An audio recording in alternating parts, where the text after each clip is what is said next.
Meu nome é Alessandro Rosa Vieira, mais conhecido como Falcão, ex-jogador de futsal, mais de 3.000 gols na carreira, 400 gols pela seleção brasileira, recordista de gols também em Copas do Mundo com 48 gols e considerado por muitos o melhor jogador da história do meu esporte.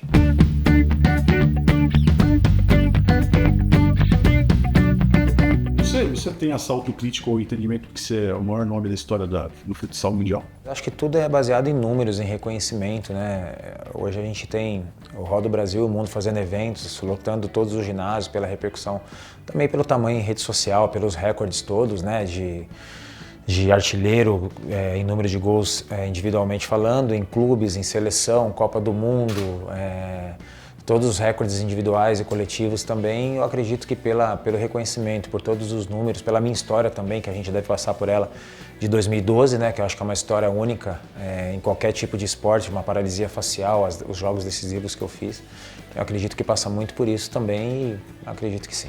Hoje eu sinto que eu sou muito mais reconhecido do que quando eu jogava. Qualquer lugar que eu vá, cara, pode estar quem for, as pessoas me reverenciam muito, assim, eu sou muito grato. Isso, criança, eu faço meus eventos hoje, as crianças de 7, 8 anos chorando, mas eu parei de jogar 6, né, cara?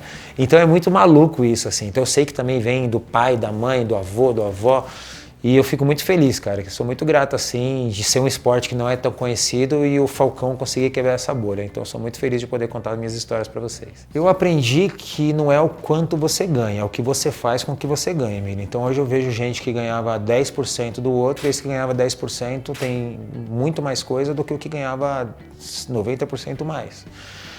E eu nunca tive empresário, né, Emílio? Então, desde os meus 17, 18 anos, eu que discuto meus contratos de publicidade, de clube, de patrocínio esportivo. Foi assim a minha vida inteira. Hoje, o pessoal me procura para evento, eu tenho lá um contato de alguém lá, mas sou eu mesmo com outro telefone aqui que fala, entendeu? Então, ninguém vai me vender igual eu. O Alessandro vende muito bem o Falcão e eu aprendi muito com isso. E eu sabia que o pós-carreira do atleta é tão importante ou mais do que a carreira de atleta, porque o jogador ganha, entra, então se ele ganha 500 mil, sobrar 50, tá sobrando. Então o cara tem o carro que não precisa ter, tem uma casa que não precisa ter, tem imóveis que, não vou alugar, deixa lá, porque dos meus 500 mil aqui eu pago as dívidas lá. Quando ele para de jogar, além de não sobrar os 50, tá saindo os 450. A minha percepção do tamanho, eu percebi isso desde moleque, mas a minha percepção do tamanho foi a minha ida para o São Paulo. Porque foi uma comoção muito grande no Brasil, não era só o São Paulino. Foi uma expectativa muito grande pelo Falcão do futsal, porque o meu histórico no campo era 0. E quando a minha camisa é a mais vendida, quando eu sou notícia em todos os programas esportivos, quando eu sou capa do jornal todo dia, eu tinha acabado de ganhar melhor do mundo, tinha acabado de voltar da Suíça, que eu subi lá, que foi a premiação minha, do Ronaldinho e da Marta.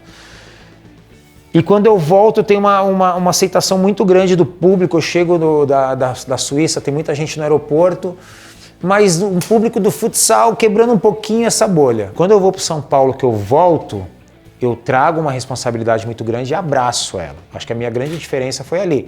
Tanto que eu chego em 10 finais de Liga Futsal consecutivas por 5 equipes diferentes. Aí eu ganho a Copa do Mundo de 2008, que eu já estava com uma geração perdedora. Perdemos em 2000, que a gente era fundo de plantel, mas perdemos em 2004, que a gente era... perder de novo no Brasil? Então isso fez eu abraçar tanto o clube, quanto seleção, quanto números, de uma forma muito bacana. Então, a minha ida para o São Paulo teria ido igual e teria voltado igual. Acho que foi muito bom eu ter ido para eu perceber que o Falcão do futsal já era muito forte e foi muito bom eu ter voltado, que o futsal teve uma visibilidade muito maior. E eu comecei a gostar de número, comecei a gostar de recorde, comecei a gostar de bater. Fiz 30 gols esse ano na seleção, vou fazer 35 ano que vem. Cheguei no gol 300, eu queria chegar no gol 400. Então eu sempre coloquei metas e sempre consegui alcançá-las. Mas eu acho que a minha percepção foi de voltar do São Paulo e abraçar uma responsabilidade que tinha chegado em mim. Luzes, câmeras, muitas câmeras, ação. Falcão é o alvo de todos os cliques. Contra o Ituano foram apenas 10 minutos. E a torcida São Paulina já quer saber. Quando serão 90 minutos, hein, Leão? Vai demorar um pouco, que é muito cedo, que ele está se adaptando, ele está feliz com esta adaptação. E no campo, e no São Paulo, eu volto da Suíça, o presidente do São Paulo me chama para ir ver um treino, que eu acho que o meu irmão arrumou um computador da sala do escritório dele, e meu irmão, para ver se o computador estava bom, entrava no meu site. E aí o Marcelo Portugal Gouveia falou, nossa, sou fã desse cara, é meu irmão. É seu irmão, acompanhei o Mundial, pô, pede para ele ir lá no CT. Vou no CT. Quando eu chego no CT, a imprensa toda vira para mim, que eu tinha acabado de chegar da Suíça, do troféu, foi no dia seguinte. E os jogadores saindo do treino, vêm tudo tirar foto. E eu acho que assustou o presidente, assim. O próprio Leão foi super carinhoso comigo, me atendeu da melhor maneira possível. E aí o presidente, acho que ele deu um start nele, pô, não esperava isso, né? Você jogaria no São Paulo? Eu, olha, claro que eu jogaria, né? Claro que eu não jogaria. Eu respondi que jogaria. Tá bom, ele pegou meu contato no dia seguinte. Falcão, você consegue estar hoje às 5 horas da tarde no Morumbi, no estádio? Eu falei, consigo. Pô, tô de férias? Fui. Quando eu chego lá, contrato na mesa. Você falou que jogaria no São Paulo. Falei, presidente, mas como assim? Eu falei, presidente, eu tenho contrato com o clube e tal, isso era umas 5 horas da tarde. Aí eu falei, eu preciso avisar o meu clube, né? Quero o Jaraguá, quero que eles saibam pela minha boca. Eu falei, tá bom. Eu saio do Morumbi 15 para 6, entro 6 horas no carro, aqueles programas esportivos de São Paulo da rádio das 6 horas. Bomba. Quem era um dos convidados do programa? Leão. Por onde que ele vai saber? Pela mídia. Aí os caras falam, não, Falcão no São Paulo, no futsal? Não, no campo. Aí já estourou tudo, aí eu tive que resolver esse problema e fui. Aí eu soube pela rádio ali, então ele furou ali, presidente, não foi eu. Tudo bem, já foi. Aí eu resolvi e vou. Mas foi uma coisa assim, uma brincadeira que deu certo. Eu sabia que eu tinha a porta aberta, tanto que eu vou para São Paulo, faço uma estreia fantástica, fez 20 anos agora, dia 20, e é como se fosse ontem, porque todos os dias, aonde eu vou ao aeroporto, todo mundo, quero te falar uma coisa, eu falei, já sei, de São Paulo. Como você sabe? Eu falei, não, porque você não é o primeiro que está falando hoje. Então faz 20 anos e as pessoas falam como se fosse ontem, cara, é uma maluquice isso, assim. E aí, quando eu estreio, legal, eu não era para eu ter estreado, estreiei, fui muito bem. Aí quando dá 2, 3 meses que eu via que não ia ser usado, eu começo a pôr na cabeça que eu queria voltar e me dá uma alegria muito grande interna. Pô, vou voltar pro futsal. Tanto que quando eu vou sair, o presidente me dá 3 anos de contrato. Eu lembro que o Leão anunciou que ia sair na terça, ia anunciar na quarta. Aí eu falo com o Paulo Autuori. O Paulo Autuori, não, eu quero contar com você, o pessoal fala muito bem e tal. Eu falei, putz, cara, eu tô muito feliz que eu voltei pro futsal. Então, uma alegria interna muito grande de saber que eu estava... mas pô, tem as finais da Libertadores, tem o Mundial. Eu falei, cara, eu vou torcer muito por vocês, mas eu tô voltando o que eu nasci para fazer. Então, acho que foi muito por essa oportunidade da resenha. Você jogaria? Jogaria. Vem aqui no Morumbi amanhã, eu vou. Então, não foi uma coisa planejada. Em 24 horas eu era jogador de São Paulo. Mas foi muito legal, a torcida do São Paulo até hoje tem um carinho muito grande. Eu também, pelo clube em si, por tudo. Teria ido como eu fui, mas eu acho que eu teria voltado como eu voltei. Hoje eu estou falando aqui com vocês pela minha história no futsal, né? Talvez pelo futebol, talvez eu teria sido mais um. E hoje eu faço eventos no mundo inteiro pelo Falcão do Futsal. Hoje eu faço publicidade pelo Falcão do Futsal. Hoje eu sou reconhecido pelo Falcão do Futsal.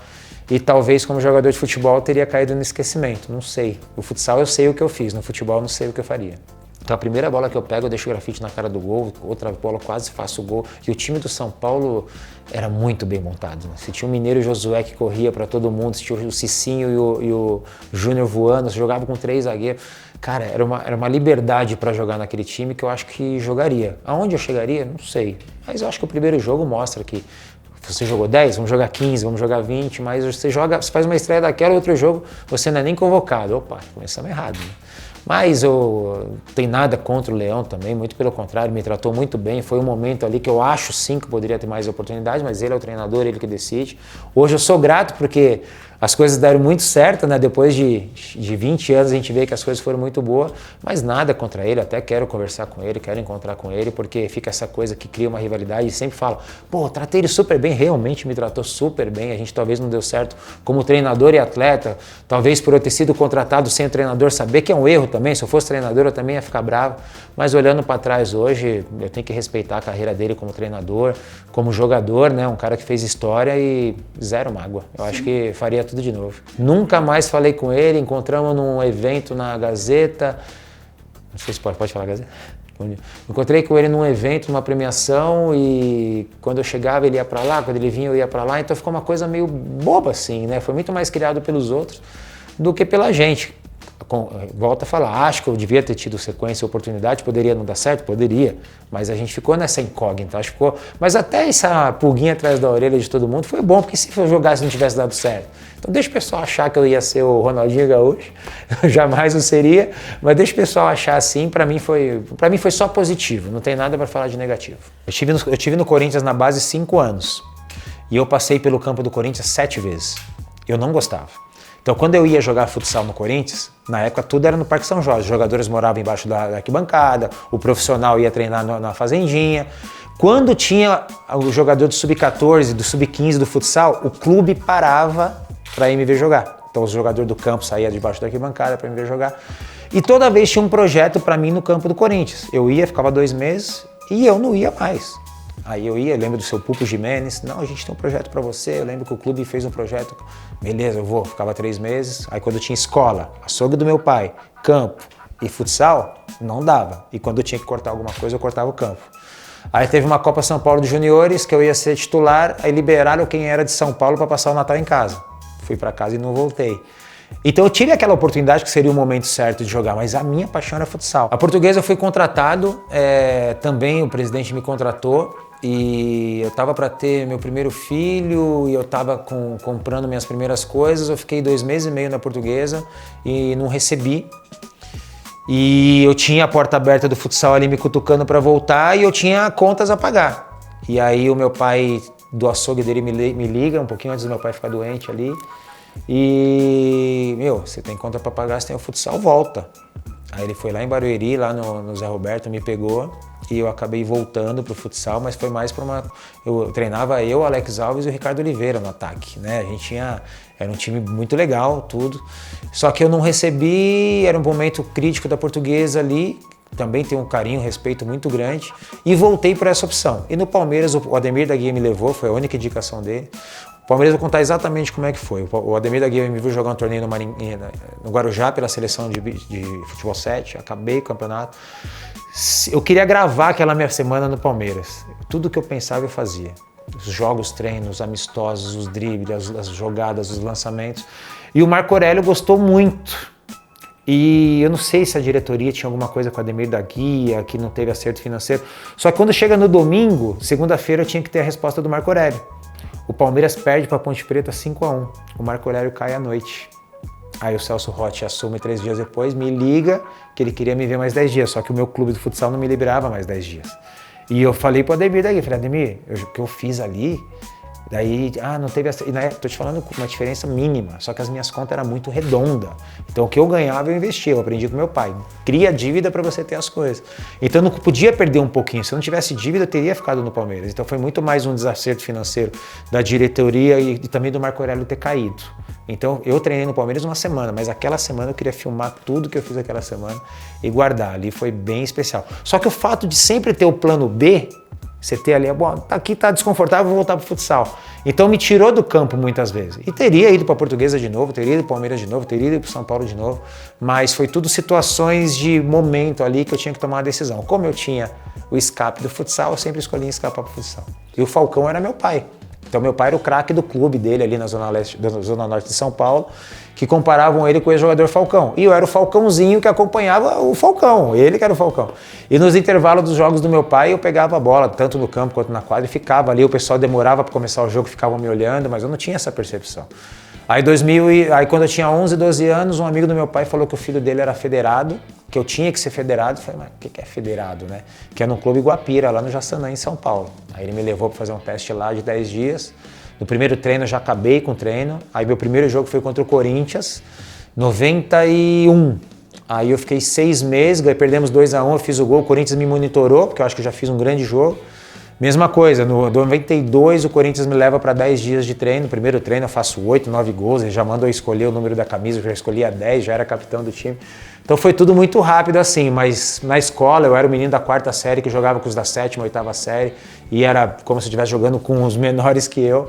Então essa facilidade acho que o pessoal percebeu desde cedo e eu acho que de ter crescido na periferia, ter tido esses momentos, quando eu chego no profissional, eu trouxe essa alegria de jogar na várzea pro lado profissional. Então, desde os meus 14 anos, eu jogava muita várzea em São Paulo e o bicho pegava mesmo, era em cada lugar, as torcidas, o pessoal tudo armado, o bicho pegando. E pra mim era normal, eu tava ali pra me divertir. E quando eu chego no profissional, os moleques, vou quebrar sua perna. Para, pô, ano passado eu tava jogando ali na várzea, vai quebrar minha perna agora com TV. Então, essa minha formação do meu pai me colocar pra jogar com os adultos desde os 14, 15 anos, me deu uma experiência, uma personalidade que com 17, 18 anos eu já estava no profissional, já era reconhecido no meu esporte, porque eu nunca deixei de fazer o que eu fazia brincando com meus amigos. Então eu trouxe isso para o meu lado profissional, eu acho que foi a grande diferença da minha carreira. Jogar uma final do Mundial ou uma pelada aqui no campinho de casa e fazer a jogada que eu tinha que fazer de acordo com o momento. Então eu não escolhia adversário, eu não olhava para o placar, era um estilo meu de jogo, por isso que o pessoal respeitava muito. A gente vê a queda do futsal, do beach soccer, do vôlei. Na minha geração, se eu te perguntar 5 nomes de jogadores de futsal, você vai falar. Se eu te perguntar 5 nomes de beach soccer, você vai falar Jorginho, Júnior Negão, Benjamin, Neném, vôlei, Marcelo Negrão, Tandy, Giba, você vai falar um monte. Hoje, se você perguntar para as pessoas que não são especificamente do esporte, dos 3 esportes, vai ficar... Aí você vê, o Brasil foi campeão do mundo, agora, de futsal. Se você pegar as pessoas que acompanhavam a minha geração, não só o Falcão, a minha geração, que sentava no domingo de manhã, ela guardava os nomes. Se você pegar essas pessoas que não são do futsal hoje e falar assim, pô, o Brasil foi campeão, ganhou da Argentina, me fala 3 jogadores. Então acho que falta esse marketing para esses jogadores. O Brasil ganha mais, não o Brasil, não é uma crítica, tá? Ganha mais no marca. Então essa geração que chega não é culpa deles. Os jogadores são excelentes jogadores, mas falta aquela coisa de prender o público que não é da bolha do futsal. O beach soccer falta jogador para prender o público que não é da bolha do beach soccer. O vôlei, a geração olímpica, que todo mundo lembra de todos os jogadores, hoje diminuiu também. Então isso é um problema, a gente tem que criar ídolos e isso ficou muito para trás. A gente sabe que nos grandes clubes o futsal serve de trampolim para ser um jogador de futebol, né? A realidade das cidades que tem futsal, que são poucas, as crianças crescem querendo jogar naquele time de futsal daquela cidade. Mas os grandes clubes que sabem usar o futsal a seu favor, sem dúvida nenhuma. A gente vê agora, recentemente, muitas entrevistas agora, Alex, Ronaldo, todo mundo falando muito da importância do futsal. Às vezes a gente vê pessoas que não acompanham tanto e quer opinar falando que não, né? Mas a gente vê o Ronaldo e o Alex agora deram 2 entrevistas fortíssimas, né? Mostrando o quanto que o futsal é importante. Eu acho que o grande erro dos clubes hoje em dia, que antigamente não tinha, que é tirar os jogadores mais cedo do futsal, né? Eu acho que o ideal é até 13, 14 anos. Hoje os clubes com 11 anos já tratam o menino como um profissional e já tiram ele do futsal, que é um erro muito grande. Você estando até os 14 anos, você sempre vai ter alguma coisa para evoluir jogando futsal. Eu tive que descobrir que eu tinha talento para ser um jogador decisivo no drible, na jogada, no pensamento. Hoje não, hoje você vai lá, um menino de 14 anos, você põe um goleiro linha para ver o que vai dar. Então você não deixa o menino desenvolver, vou cavar uma falta aqui, usar minha habilidade porque vai estourar em falta. Antigamente a gente resolvia os jogos assim. E hoje isso acabou muito. Então você já vê menos jogadores com características de futsal no futebol, porque tiram muito cedo. Eu acho que os clubes tinham que ter uma comissão técnica de futsal e futebol, tinha que ter 2, 3 pessoas que caminhassem nos dois e pegassem, bom, esse jogador aqui não jogou futsal, eu acho que ele tem que ficar 1 ano no futsal aqui com a gente. Eu vejo uma distância muito grande, o futsal é uma coisa, o futebol é outra, e o futebol está esperando o menino ser bom para tirar do futsal. Eu acho que tinha que ter essa ligação, pelo menos até os 13, 14 anos. Eu acho que essa coisa de muitos colocam o melhor jogador da história, passa muito por essa história de 2012. É uma história única de qualquer esporte da história. Você não vai ver um jogador com paralisia facial, que é uma veia entupida, e veia entupida é o início, pode ser um AVC, né? Num Brasil e Argentina perdendo de 2-0, como você falou, né? Nem o Steven Spielberg faria esse roteiro, cara. Então aquele momento foi feito para mim. Aquele momento eu acho que foi... Machuco no primeiro jogo, aí posso estar fora do Mundial, aí vem a paralisia facial, só que grau máximo, que eu não... Imagina você andar, a gente conversar aqui, eu vou ter que piscar. Agora imagina você correr em alto rendimento num jogo sem piscar. Aí no meio da corrida eu tinha que piscar o olho, tinha que dormir com o tampão fechando o olho. Foi um grau absurdo assim. Aí você vem... Eu podia ter jogado, ia ser legal. Pô, ganhamos de 4-1 da Argentina, o Falcão jogou com paralisia. Pô, que legal, mas não. 2-0... Eu não ia, o treinador, o Marcos Sorato e o Wander não contavam comigo, eu também achava que eu não ia jogar, porque eles me mostraram o vídeo contra o Panamá, que eu volto 5 minutos mancando muito. Eu já treino meio separado do time, como um coringa, então estava na cara que eu não ia ser utilizado. Então eu fui pro jogo ali, aqueci, aí 1-0, 2-0, falta 15 minutos, falta 13, falta 12, aí sai uma falta, falei, vou entrar, né? Entro para bater a falta, o treinador espera eu entrar para invadir, quando invade, enfia o dedo no meu olho. Aí eu já com paralisia facial, aí tomo um dedo no olho. E aí falta 9 minutos, e aí? Falei, cara, eu não lembro que eu tô com a panturrilha machucada e não lembro que eu tô com paralisia facial. Eu tô na vibe do jogo. Aí eu entro, o Neto faz o gol, aí eu faço o gol de empate, faço o gol da prorrogação. Vem o jogo com a Espanha. Pô, que legal, o Falcão jogou. Não, mas o primeiro tempo 0-0, eu entro, a gente faz 1-0, o gol do Neto. Aí já saio. Aí a Espanha 1-1, 2-1, volta, o goleiro Linha acerta aquele chute lá, maravilhoso, que deu o direito do Neto fazer o gol na prorrogação. Então acho que aquele momento não ganhei uma chuteira de ouro, não ganhei uma bola de ouro, joguei 28 minutos, mas eu acho que aquele momento ali foi reservado não só para minha história esportiva, mas para minha história de vida, assim. Hoje nas minhas palestras eu uso muito aquelas imagens e se eu ver 10 mil vezes eu vou me emocionar 10 mil vezes, porque só eu sei o que eu passei aqueles dias ali, só eu sei as escolhas que eu fiz de descer para treinar sozinho enquanto o time saía, de ir para a piscina, de quebrar etapas para quando precisasse de mim eu estar pronto ali. E aí tem essas duas histórias desses dois jogos, que poderia ser qualquer história, um jogo tranquilo, mas não. Teve que ter requintes aí de crueldade e eu poder contar essa história pro resto da minha vida. E eu acordei, fui escovar os dentes, eu percebi que um olho piscava, o outro estava lento. Quando eu fui comer, eu meio que comecei a morder o lábio. Quando chega a noite na janta, eu vou comer, eu mordo o lábio todo. E eu não consigo mastigar porque eu não tenho a percepção. E o meu olho está totalmente parado. Na hora de dormir eu não conseguia fechar o olho. Aí já ponho um tampão para dormir. E no dia seguinte aí tá 100% parado. Se olhava assim, era uma fisionomia de um lado e outra do outro. Se eu corria, eu cansava de um lado, o outro não. Cara, foi uma coisa desesperadora. E aí para jogar, para treinar, era impossível. Eu tinha que andar com colírio. Cada 5 segundos eu tinha que piscar para lubrificar. Agora imagina para treinar e para jogar, cara. Então assim, eu olho para trás, poderia ter ficado com uma sequela. E foi tão psicológico que 6 dias, que é uma coisa que você volta de 1 a 6 meses e ainda fica sequela. A maioria das pessoas ficam sequela. Quando a gente ganha da Espanha, sabe, deu tudo certo. No 6º, 7º dia, parece que eu acordei, o homem lá de cima foi lá e tirou, não tinha mais nada. Não tinha mais nada. Foi tão psicológico, foi tão mental, que em 6, 7 dias eu não tinha mais nada. Parece que tirou com a mão, fiquei com sequela nenhuma. Então foi muito de me envolver com aquele momento. Eu tô realizado, cara. É claro que eu quero continuar ganhando enquanto eu estiver jogando, mas a gente merecia vencer da forma que foi, né? A 2012 foi uma superação, né? E hoje nas palestras eu cutuco muito, faço muito palestra para empresas, né? E eu cutuco muito a galera, ó, vocês pegam lá a parte médica lá para como é que chama? Você pega o prontuário para você não vir trabalhar por causa de uma gripe, olha isso aqui. Isso aqui é amor ao que faz, então eu consigo pegar muito. Eu coloco um vídeo de 3 minutos ali, o Marcelo Rodrigues chorando, o Dandan chorando, eu dando a entrevista com o lado paralisado. E eu faço as pessoas reviverem aquele momento. Só que eu revivo aquele momento como se eu estivesse lá em 2012, e aí toda vez que paro eu preciso de uns 20 segundos para voltar. Mas eu acho que essa história de 2012, que é uma história real e única, é a que eu mais tenho orgulho, assim. Eu olho para trás e eu saio do Falcão um pouquinho, volto para minha pessoa física e olho a pessoa jurídica do Falcão.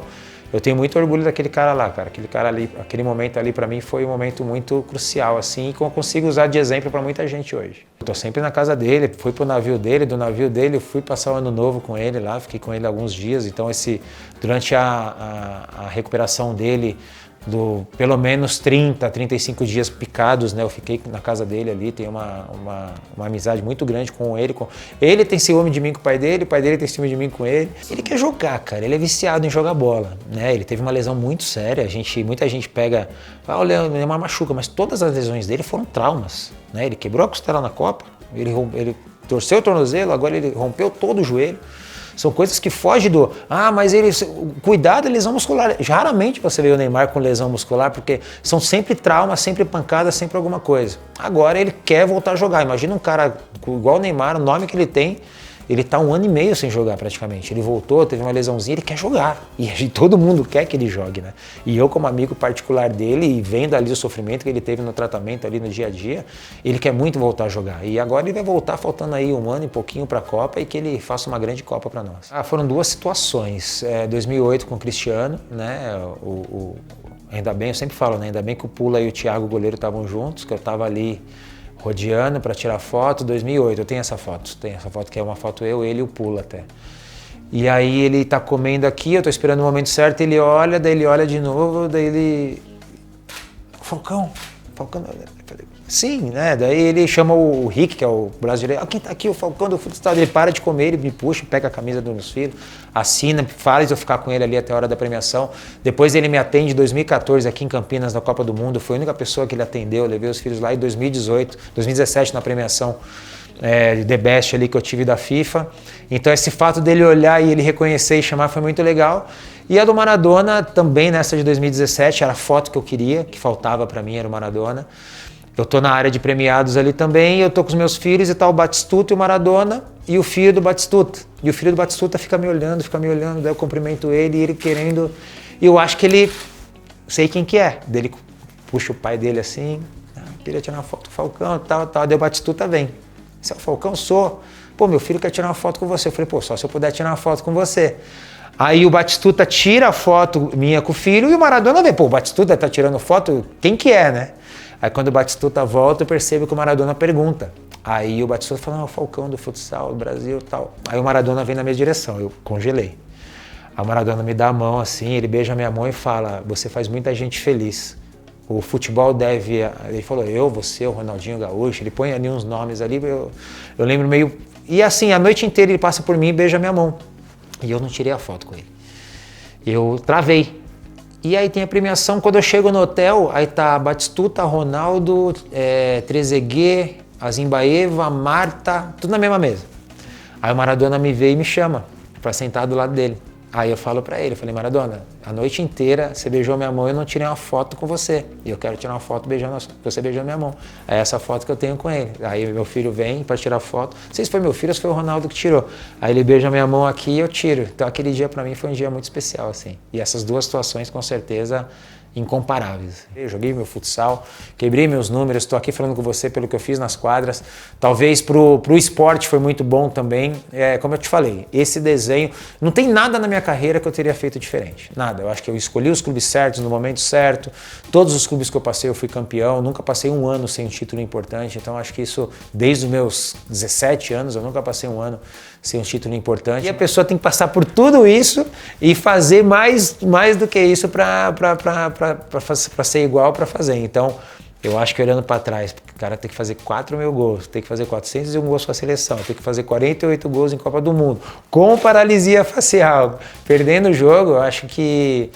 Difícil, cara. Eu torço muito mais pelo momento que a gente fala da formação, da criação, mudou o desenho de formação, perdeu um pouquinho esse hábito de criar novos talentos técnicos. Então, acho que pela minha forma de jogar e eu transformar isso em números, eu acho que vai ser difícil.